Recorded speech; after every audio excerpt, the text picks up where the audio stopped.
lisääntyy, kun keskiravi vähän pidempään askel. No, sit rauhassa vaan. Ei haittaa. Ja uudestaan vielä vähän pidempää askelta.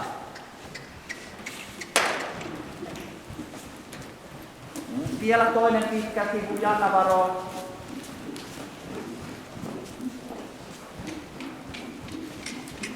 No, jatka tota rauhin, niin kun ympäri maneesiin.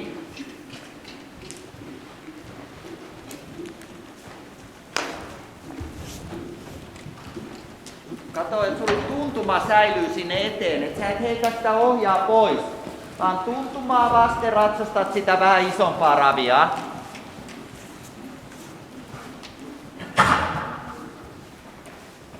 Noin, vaihda suuntaa, vaikka koko rata leikkaa, niin että sun ei tarvi himmata sitä ravia, vaan jatkat vaan sitä vähän isompaa ravia.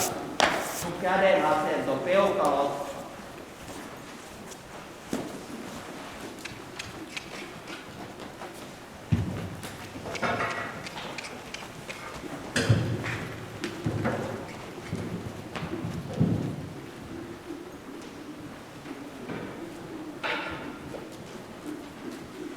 Oikein hyvä. Okei. Sitten kun tuntuu hyvältä, niin sit voit siirtyä käänsiin.